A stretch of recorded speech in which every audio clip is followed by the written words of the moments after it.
Hello guys, இந்த வீடியோவில் நம்ம என்ன பார்க்க போறோம்னா Panasonic 1.510 5-ஸ்டார் ஏசி வைஃபை ஆப்ஷனோட வருது. ஸோ இதை நான் வாங்கின உடனே என்ன ஆச்சுன்னா எனக்கு வைஃபை ஆப்ஷன் ஒர்க் ஆகல. அது செம்ம காண்டாயிட்டம். வாங்கினேன் அந்த ஆப்ஷனுக்காக தான், அது ஒர்க் ஆகல. அதுக்கப்புறம் எனக்கு எப்படி ரீப்ளேஸ்மெண்ட் கிடச்சிது, இந்த ஏசி வாங்கலாமா வேணாமா, ஏன் மற்ற ஏசிலாம் இருக்கும்போது நான் ஏன் இதை சூஸ் பண்ணேன், இப்படின்ற பல விஷயத்தை இந்த வீடியோவில் பார்க்கலாம். வாங்க வீடியோக்குள்ள போகலாம். ஓகே கைஸ், கண்டிப்பாக இந்த வீடியோ வரும்போது உங்களுக்கு பேக்ரவுண்ட் என்ன ஏசியோட நாய்ஸ் வரும். ஏன்னா சுத்தமாக முடியல, செம்ம வெயில் அடிக்குது. அதுக்கப்புறம் பார்த்தீங்கன்னா என்னால் ஃபேன்லாம் போட்டு பண்ண முடியல. ஸோ அதனால ஏசி சவுண்டு வரும், நான் அதை அவாய்ட் பண்ணிக்கிறேன். சரி, ஓகே. ஃபர்ஸ்ட் விஷயம், நம்ம ஏன் Panasonic சூஸ் பண்ண அப்படின்னு நான் சொல்கிறேன். ஸோ ஃபர்ஸ்ட் ஏசி வாங்கிறதுக்கு முன்னாடி நம்ம வந்து 3 மாதத்துக்கு வந்து ரிசர்ச் ஸ்டார்ட் பண்ணியாச்சு. ஸோ எந்த ஏசிலாம் வாங்கலாம் அப்படின்னு சொல்லி ரிசர்ச் ஸ்டார்ட் பண்ணிட்டேன். அதில் நான் சூஸ் பண்ணது பார்த்தீங்கன்னா வோல்டாஸு, அதுக்கப்புறம் ப்ளூ ஸ்டாரு, கரியரு, அதுக்கப்புறம் பார்த்தீங்கன்னா Panasonic வந்து மைண்ட்லேயே கிடையாது, அது வரமா வச்சிட்டேன். ஸோ ஃபர்ஸ்ட் நான் செலக்ட் பண்ணது பார்த்தீங்கன்னா எந்த ஷோரூம் போனாலும் வோல்டாஸ் வந்து ரொம்ப கம்மியாக இருந்தது. கிட்டத்தட்ட என்னோட ரெக்குயர்மெண்ட் என்னன்னா 1.5 டன் ஏசி வேணும், அதுவும் பார்த்தீங்கன்னா 1.5 டன் வேணும். ஸோ அவ்வளோதான், முடிஞ்சு போச்சு. 5 ஸ்டார் வேணும், இதுதான் என்னோட இது.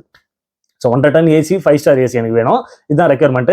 வோல்டாஸ் வந்து கிட்டத்தட்ட 40,000 ரூபாய்க்கு ஷோரூம்ல எனக்கு தரேன்னு சொன்னாங்க. 40,000 ரூபாய் தராங்களா, சரி ஓகே, அதை மைண்ட்ல வச்சுக்கினேன். அப்புறம் என்ன ஆப்ஷன் கேட்டா 5-in-1 கன்வெர்டபிள் ஒரு ஆப்ஷன் இருக்கும் எல்லா ஏசிலையும். அந்த 5-in-1 கன்வெர்டபிள் அப்படின்னா என்ன, 6-in-1 கன்வெர்டபிள் என்ன அப்படின்னு பார்த்தீங்கன்னா, நம்ம ஃபார் எக்ஸாம்பிள் நான் ஒண்டி தான் இருக்க அந்த ரூம்ல 1.5 டன் ஏசி போட்டு பண்ணோம்னா அதோட 1.5 டன்னுக்கு தேவையான ஏசி கூலிங்க நம்மளுக்கு தரும். ஸோ கரண்ட் பில்லும் அதிகமாகும்.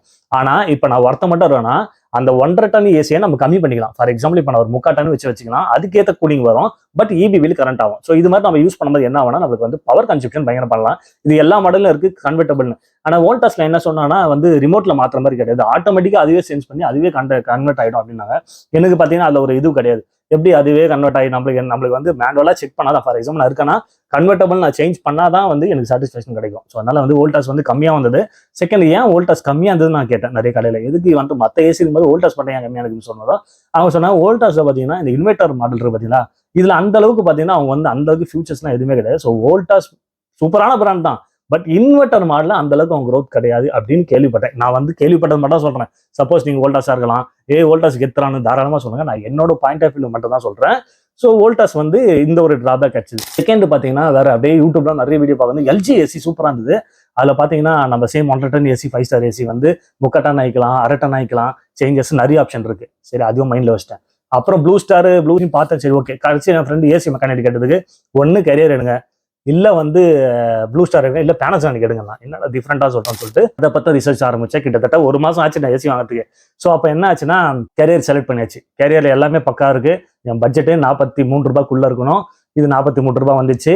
ஃபர்ஸ்ட் வோல்டாஸை தள்ளியாச்சு, செகண்ட் கேரியர் வந்துச்சு. கேரியர்ல எல்லா ஆப்ஷன் இருக்கு, ஆனா ஒரே ஆப்ஷன் இல்ல, வைஃபை இல்ல. Swing, up and down swing இருக்கும், ரைட் லெஃப்ட் ஒரு ஸ்விங் இருக்கும், அது கிடையாது கேரியர்ல. அப்படியே ஓரம் கட்டிட்டேன். அதுக்கப்புறம் எல்ஜில எல்லாமே பக்காவா இருக்கு. இந்த பட்ஜெட் பாத்தீங்கன்னா சேம் இதே 45,000 வந்துடும் 1.5 டன் 5 ஸ்டார். ஆனா என்னன்னா இதுல ஸ்விங் அப் அண்ட் டவுன் இருக்கு, ரைட் அண்ட் லெஃப்ட் இருக்கு, வைஃபை கிடையாது. ஓகே, இதுல விட்டு அப்படி டிராபேக் வச்சிட்டேன். செகண்ட் சாம்சங் காட்டினாங்க, ஏகப்பட்ட ஃபியூச்சர் இருக்கு சாம்சங். பட் நிறைய பேர் கேட்டதுக்கு சாம்சங்லாம் அந்த அளவுக்கு வந்து பர்ஃபார்மன்ஸ் வந்து நல்லா இருக்கு ப்ரோ, 1 இயர் கழிச்சு பாத்தீங்கன்னா உங்களுக்கு அந்த அளவுக்கு பர்ஃபார்மன்ஸ் இருக்காது. ஸோ அதனால வந்து நீங்க நல்ல ஒரு இதுவா எடுங்கன்னு சொல்லி சரி விட்டாச்சு. அதுக்கப்புறம் என்ன பார்த்தீங்கன்னா ஃப்ரெண்டு ஒருத்தன் வந்து ஏசி மெக்கானிக் Panasonic எடுக்கு ப்ரோ நல்லா இருக்குன்னா, சரி அதை பத்தி ரிசர்ச் பண்ணதில்ல. கடைசியாக Panasonic சூஸ் பண்ணியாச்சு. Panasonic வந்து 1.5 டன் 5 ஸ்டார் 7-in-1 கன்வெர்டபிள். இதுல வந்து எந்த ஏசிலும் பார்த்தீங்கன்னா 7-in-1 கிடையாது, எல்லாம் 5-in-1 கன்வெர்டபிள் இருக்கும். சரி ஓகே, பக்கவருக்கு எடுத்துக்கோ. அடுத்த ஆப்ஷன் அது ஸ்விங் அப் அண்ட் டவுன் வரும், ரைட் அண்ட் லெஃப்ட் வரும். சரி ஓகே, ஸ்விங் எடுத்துக்க. ரைட் அண்ட் லெஃப்ட்ல எது யூஸ் பண்ணோம்னா பெட்ரூம்ல இங்க இருக்கீங்க, கதவு தந்துட்டு நீங்க ஹாலில் உட்காந்துட்டு அந்த ரைட் அண்ட் லெஃப்ட் ஸ்விங் பண்ணீங்கன்னா ஓரளவுக்கு வரும் உங்களுக்கு வந்து கூலிங். நார்மலா மேனுவலா எப்படி இருக்கும், ஆனா ரிமோட்லி அட்ஜஸ்ட் பண்ணிடலாம். இது நல்லா இருந்துச்சு. அடுத்தது wifi option. So wifi option சூப்பரா இருந்தது. எல்ஜிலாம் பாத்தீங்கன்னா இந்த வைஃபை ஆப்ஷன் இல்ல, ஆனா இதே பிரைஸ். இதுல வைஃபை ஆப்ஷன் இருக்கு, இதே பிரைஸ். இதுல வந்து 5-in-1 கன்வெர்டபிள் தான் எல்ஜில, ஆனா Panasonicல 7-in-1 கன்வெர்டபிள். சரி ஓகேடா, தூக்கிடலாம்டா. 7-in-1 கன்வெர்டபிள்னா ஃபர்ஸ்ட் ஹெச்சின்னு ஒரு ஆப்ஷன் இருக்கும். அந்த ஹெச்சி பிரஸ் பண்ணீங்கன்னா ஹை லெவல்ல போகும் கூலிங், 1.5 டன்னுக்கு மேலன்றாங்க. ஸோ அப்படி போவோம் கூலிங். சரி ஓகேடா, முடிவு பண்ணியாச்சுடா Panasonic சொல்லிட்டு. அப்புறம் ஷோரூம்ல கேட்டதுக்கு எங்கேயுமே எனக்கு டிஸ்கவுண்ட் பண்ணல, எல்லாம் 500 600 தாங்க, 44 ரூபாய் 45 ரூபாய் அந்த ரேட்டுக்கு வந்தது, விட்டேன். அப்புறம் ஆன்லைன்ல பார்த்தோன்னா எனக்கு வந்து ஃபிளிப்கார்ட்ல பார்த்தீங்கன்னா எஸ்பிஐ கார்டில் ஆஃபர் போக 41,800 கிடைச்சது. ஸோ அப்போ என்னன்னா 44,000 ரூபாய் கிட்டத்தட்ட உனக்கு 3,000 ரூபாய்க்கு ஆஃபர் கிடைச்சது. அமேசான்லயும் எனக்கு ஆஃபர் கிடைச்சது, சேம் வந்து HDFC கார்டில். ஆனால் நான் ஏன் இது ஃபிளிப்கார்ட்ல வாங்கிட்டேன்னா எனக்கு காலையில் புக் பண்ணது ஈவினிங்கே டெலிவரின்னு சொன்னாங்க. ஸோ டெலிவரி வேற லெவலில் அந்த ஃபிளிப்கார்ட்ல. ஆனால் அமேசான்ல 5 நாள் 4 நாள் டெலிவரி ஆச்சு. சரி ஓகே, ஏசி இறக்கியாச்சு. ஏசி இறக்கிட்ட மறுநாள் என்ன பண்ணணும்னு பார்த்தீங்கன்னா, மறுநாள் ஆட்டோமேட்டிக்காக நீங்கள் ஒன்றும் பண்ணதால Panasonic தான் கால் பண்ணுவாங்க. ஸோ அவங்க கால் பண்ணதுக்கு அப்புறமா என்னாச்சுன்னா, ஸோ ப்ரோ இந்த மாதிரி நான் வந்து இன்ஸ்டாலேஷன் வரேன் நான் மறுநாள். ஐயோ ரொம்ப ஹாப்பி, டக்குன்னு என்ன பண்ணா நீ நைட்டே வந்து ரெடி பண்ணிட்டு ஸ்ட்ரைட்டாக போய் ஸ்டெபிலைசர் நானே சரவணா ஸ்டோரில் வாங்கிட்டேன் 1800 ஸ்டெபிலைசர். அதுக்கப்புறம் ஸ்டாண்ட் இருக்குல்ல ஏசி வைக்கிற ஸ்டாண்டு, அது ஒரு 450. இதெல்லாம் வாங்கி வச்சிட்டிங்கன்னா நீங்கள் சேஃப். பேனசானிக்லேருந்து வந்தாங்கன்னா அது ஒரு 800 இல்லை 1000 வாங்கி வச்சாச்சு. பேனசானிக் வந்தாச்சு, இன்ஸ்டாலேஷன் ஸ்டார்ட் ஆயிடுச்சு. ஸோ இன்ஸ்டாலேஷன் ரொம்ப நீட்டாக பண்ணாங்க, ரொம்ப கிளியராக இருந்தது பார்க்குறது. சர்வீஸ்லாம் சூப்பராக பண்ணாங்க. பண்ணி முடிச்சுட்டு என்ன பார்த்தீங்கன்னா எனக்கு மெயினாக ஒய்ஃபை வாங்கினால ஒய்ஃபை ஆப்ஷன் ஒர்க் ஆகல. நம்மளுக்கு என்னடா இவ்வளோ செலவு பண்ணி ஒய்ஃபை ஆப்ஷன் ஒர்க் ஆகலையான்னு சொல்லிட்டு எங்கள் வீட்டில் பசங்களாம் சந்தோஷமாயிட்டாங்க. சரி ஓகேன்னு விட்டேன். அவரும் வந்து சர்வர் ஏதோ ப்ராப்ளம் ப்ரோ, நான் அப்புறம் பார்த்துக்கிறேன் அப்படின்ட்டாரு. எனக்கு ஆனால் அவர் ஏதோ போய் சொல்கிறாரு மட்டும் தெரியுது. ப்ரோ நாமளும் டெக் தான், இது வந்து என்னோட வேலையை வந்து நம்ம ஒய்ஃபை அது இதுன்னு பண்ணுறது தான். நீங்கள் சொல்கிறது பார்த்தீங்கன்னா சர்வர்லாம் டவுன் ஆகல, இது வந்து ஒய்ஃபை ஏதோ பிரச்சனை இருக்குது போர்டில். சரி பாருங்கன்னு அவரும் போயிட்டா. சரி ஓகே. அப்புறம் 2 days கழிச்சு பேனசானிக் கம்ப்ளைண்ட் பண்ணிட்டு சொல்லிட்டேன். அவங்க வந்து ஃபோன்லேயே வந்து பண்ணாங்க. அதுக்கப்புறம் ஒரு ஆளும் வந்து பார்த்தாரு. அவரே இதே தான் ஆப் அன்இன்ஸ்டால் பண்ணுறாரு, ஒன்றுமே வேலைக்கான. சரின்னு ஓகே விட்டாச்சு. அப்புறம் வந்து மேனேஜர் நான் பேசினேன். சார் இது மாதிரி வந்து வாங்கி 1 வாரம் தான் ஆகுது, அதுக்குள்ளே நான் கம்ப்ளைண்ட் கொடுத்துட்டேன். எனக்கு ஒரே ஹெல்ப் பண்ணுங்க, ரீப்ளேஸ்மெண்ட் பண்ணி கொடுத்துறேன் ஏசி. ப்ரோ இல்லை சார், அது கரெக்டாக போர்டு மட்டும் தான் ப்ராப்ளம், எனக்கு ஒரு டைம் கொடுங்க, 1 வீக்ல போர்டு எடுத்துலாம் நான் மாட்டி கொடுத்துறேன் அப்படின்ட்டு. இல்லை சார் எனக்கு வந்து மனசு கேட்கல, புதுசாக வாங்கியிருக்கேன் நான். இப்போ புதுசாக நீங்கள் ஒரு கார் ஷோரூம்லேருந்து வாங்குறோம், வெளியே வரோம், வெளியில் வந்தோடனே ஏதோ சின்ன சவுண்டு கேட்குது, இன்ஜினில் ஒரு பெரிய பிரச்சனையை வச்சுக்கலாம், ஏதோ ஒரு ப்ராப்ளம், கிட்டத்தட்ட ஒரு 50,000 செலவு வரும்னு வச்சுக்கலாம். அந்த ஸ்பேர் உள்ள இருக்கு, எத்தனை வந்து மாட்டி கொடுத்துட்றேன். ஒரு 60 உட்காருங்களா, அண்ணா உட்காருங்களா, இவ்வளோ செலவு பண்ணி நம்ம ஒரு ப்ராடக்ட் வாங்கினோடனே அந்த ப்ராடக்ட் நீ மாற்றும் போது எனக்கு மனசு கிடையாது. எனக்கு வேற கொடுத்துரு, எனக்கு நீ கொடுத்துட்டு 1 மாசங்கிறதுல 2 மாசம் கழிச்சு அந்த பிரச்சனை வந்தால் நீ போர்டு மாற்ற நான் அக்செப்ட் பண்ணுறேன். பட் இதுக்கு நான் அக்செப்ட் பண்ண மாட்டேன், எனக்கு புதுசாக வேணும்னு சொன்னேன். சரி அவங்களும் இல்லை சார் அப்படின்னு பேசினாங்க. இல்லை புதுசாக வேணும்னு. சரி ஓகேன்னு சொல்லி டைம் கேட்டாங்க. ஸோ கரெக்டாக பார்த்தீங்கன்னா ஒரு 10 daysக்குள்ளே எனக்கு ரீப்ளேஸ்மெண்ட் கிடைச்சது. இப்போ நம்ம பேசுறது பார்த்தீங்கன்னா உங்களுக்கு பார்த்தா தெரியும், இது வந்து புது ஏசி. ஸோ இந்த புது ஏசியில் தான் இப்போ வந்து உங்களுக்கு காட்டிட்டு இருக்கோம். ஸோ இந்த புது ஏசி இன்ஸ்டால் பண்ணி கொடுத்துறாங்க. இன்ஸ்டால் பண்ணி கொடுத்துட்டு ஆப்பில் ஒய்ஃபை ஆப்ஷன் ஓப்பன் பண்ணேன். பக்காவாக வந்து எல்லா ஆப்ஷனும் ஒர்க் ஆகுது. எதுக்காக நான் ஒய்ஃபை ஆப்ஷன் சூஸ் பண்ணுறேன் அப்படின்னு பார்த்தீங்கன்னா, இதில் இந்த மொபைலில் நிறைய ஆப்ஷன் இருக்குது. நம்ம பார்த்தீங்கன்னா வெளியில் இருக்குன்னு வச்சுக்கோங்களேன், ஜஸ்ட் நீங்கள் வந்து இது மட்டும் ஆன்ல இருந்தால் போதும், இந்த ஸ்விட்சர் மட்டும் ஆன்ல இருந்தால் போதும், வெளியிலேருந்து ஆன் பண்ணிக்கலாம், ஆஃப் பண்ணிக்கலாம். நம்ம வரதுக்கு முன்னாடி 20 நிமிஷம் முன்னாடி கூலிங் கரண்ட் வரும்னா ஆஃப் பண்ணிக்கலாம். செகண்ட் பார்த்தீங்கன்னா இதுலேயே எல்லா சேஞ்சஸும் பண்ணிக்கலாம். நீங்கள் நம்ம ரிமோட்டில் வந்து தேடணும் பார்க்கணும்னு அவசியம் கிடையாது, மொபைல்லேயே பார்த்துக்கலாம். அதுக்கப்புறம் பார்த்தீங்கன்னா இன்னொரு ஆப்ஷன் என்னன்னா, இதுலேயே பார்த்தீங்கன்னா அந்த டைமர் ஆஃப் பண்ணுறது ஆன் பண்ணுறது எல்லா ஆப்ஷன் வந்தது.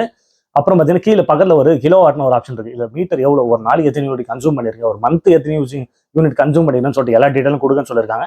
ஸோ இப்போ தான் செக் பண்ண போகிறேன். ஸோ இது வந்து ஓவராலாக சூப்பர்.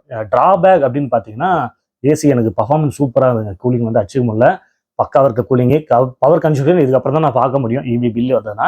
ஸோ ஒரே ஒரு ட்ராபேக் அப்படின்னு பார்த்தீங்கன்னா எனக்கு ரிமோட் மட்டும் தான் பார்த்தீங்கன்னா ரொம்ப சின்னதாக இருந்தது, பார்த்தாலே தெரியும் உங்களுக்கு.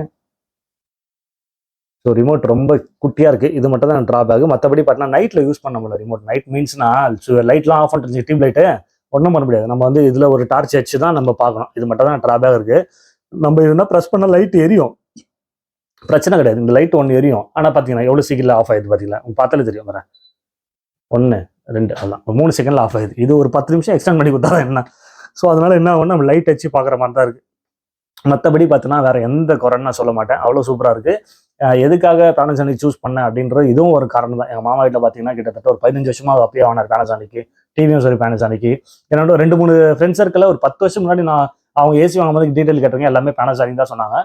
பேனசானிக் ப்ராடக்ட் நல்லாயிருக்கும். அது இல்லாமல் இவங்க வந்து எக்ஸ்க்ளூசிவ் ஃபார் இந்த மாதிரி ஐட்டம்ஸ்லாம் கொஞ்சம் அதிகமாக பண்ணுவாங்க பேனசானிக்கு. மற்ற ஏசியும் நான் வந்து குறை சொல்ல, எல்லாமே நல்லா இருக்கு. எனக்கு வந்து இந்த சாட்டிஸ்ஃபேக்ஷன் கொடுத்தது இந்த பேனசானிக் ஏசி அப்படின்னு சொல்கிறேன். ஸோ நீங்கள் சப்போஸ் இந்த ஏசி வாங்கணும் அப்படின்னு ஒரு ஐடியா உங்களுக்கு இருந்ததுன்னா கீழே வந்து ஃப்ளிப்கார்ட் லிங்க் தரேன், அமேசான் லிங்க் தரேன், கிளிக் பண்ணி பை பண்ணிங்க. செகண்ட் நீங்கள் கிளிக் பண்ணி பை பண்ணுறது முன்னாடி பாருங்கள், கண்டிப்பாக பார்த்தீங்கன்னா எதுக்கான லிங்க் தரேன் வந்து 2024 மாடல் நான் வாங்குது. மற்ற ஏசிலாம் பார்த்தீங்கன்னு வச்சுக்கோங்க, உங்களுக்கு 2023 ஷோரூமில் பார்த்தீங்கன்னா உங்களுக்கு மாடல்லாம் எக்ஸாக்டாக சொல்ல மாட்டாங்க. இதில் நிறைய ட்ரிக்லாம் இருக்குது. அந்த சிஏன் ஸ்டார்ட் ஆனால் 24, அப்புறம் பிஏன் ஸ்டார்ட் ஆனால் 23, இது மாதிரி நிறைய ட்ரிக்லாம் இருக்குது. ஸோ அதனால அதை கரெக்டாக சூஸ் பண்ணிக்கணும் நீங்கள். அது நம்மளுக்கு ஷோரூமில் ஒன்று காட்டுவாங்க, என்ன போன வருஷம் மாடல் கூட நம்மளுக்கு தரத்துக்கு சான்சஸ் இருக்குது. ஷோரூமை குறை சொல்ல சான்சஸ் இருக்குது. ஸோ அதனால வந்து கீழே லிங்க் இருக்குது, ஃப்ளிப்கார்ட்டு அமேசான் இது ரெண்டும் கிளிக் பண்ணி உள்ளே போங்க. எதில் உங்களுக்கு வந்து நீங்கள் எஸ்பிஐ கார்டு வச்சிருந்தா சரி, HDFC கார்டு வச்சிருந்தாலும் சரி, பக்காவாக ஆஃபர் கிடையாது. கிட்டத்தட்ட 44,500 வரும். நீங்கள் கார்டு பார்த்தீங்கன்னா 3000 3500 வரைக்கும் ஆஃபர் வரும். உங்களுக்கு ஃப்ரீயாக டக்குன்னு டெலிவரி வேணும்னா எனக்கு தெரிஞ்சு ஃப்ளிப்கார்ட் காலையில் புக் பண்ணால் இன்னைக்கு இல்லை, இன்னைக்கு புக் பண்ணால் நாளைக்கு. அமேசானில் 3 days 4 days ஆகுது. அதே மாதிரி ஃப்ளிப்கார்ட்டில் புக் பண்ணிட்டு நம்மளுக்கு ஏசி வந்த அன்னைக்கு நைட்டே வந்து 7 மணிக்கு வந்துச்சு. மறுநாள் காலையில் எனக்கு கரெக்டாக 10 மணிக்கெலாம் கால் பண்ணிட்டாங்க, ப்ரோ இது மாதிரி ஏசி இன்ஸ்டாலேஷன் வரலாமான்னு சொல்லிட்டு. அப்போ வந்து அவங்களே பண்ணிப்பாங்க டைப், நம்ம எதுவும் ஃபோன் பண்ணி யாருக்குமே இன்ஃபார்ம் பண்ண அவசியம் கிடையாது. அவங்ககிட்ட நான் ஒரே ரிக்வஸ்ட் கொடுத்துறேன், ப்ரோ இது மாதிரி கொஞ்சம் மதியானத்துக்குள்ள வாங்க ப்ரோன்னா. சார் ஃபர்ஸ்ட் நான் ஒரு லாங்கில் இருக்கேன், அதை முடிச்சு நான் செகண்ட் வரேன்னு சொல்லிட்டு மறுநாளே இன்ஸ்டாலேஷன் முடிஞ்சிட்டு. ஸோ வந்தாங்க, ரொம்ப நீட்டாக பண்ணாங்க, ரொம்ப ப்ரொஃபஷனலாக பண்ணாங்கன்னு சொல்லலாம். மற்ற மாதிரி இது மாதிரி இல்லாமல் ப்ரொஃபஷனலாக முடிஞ்சதெல்லாம் இன்ஸ்டாலேஷன். ஸோ நீங்கள் Panasonic வாங்கணும் அப்படின்னா இந்த வீடியோ உங்களுக்கு ரொம்ப ரொம்ப யூஸ்ஃபுல்லாக இருக்கும். ஸோ உங்கள் ஃப்ரெண்ட்ஸ்க்கும் இந்த வீடியோ ஷேர் பண்ணுங்கள். மற்ற ஏரியா நம்ம வந்து டெக் விஷயத்தில் இருக்கோம், டெக்கில் இருக்கிறதுனால எது வாங்கினாலும் நான் வந்து ரிசர்ச் பண்ணுவேன். கண்டிப்பாக ஒரு 5 கடை ஏறி இறங்குவேன், 10 கடை ஏறி இறங்குவேன், விலை கேட்பேன், பேரம் பேசுவேன், இதெல்லாமே பண்ணி தான் வருவேன்.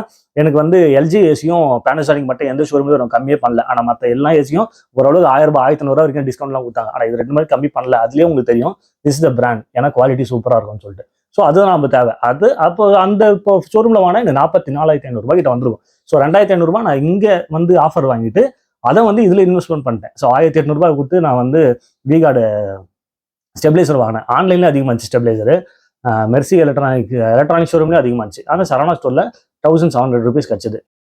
ரிசர்ச் பண்ணுங்கள். ஒரு ஏசி வாங்கணும்னு நினச்சிங்கன்னா மறுநாளே போய் வாங்காதீங்க. டைம் எடுத்துங்க.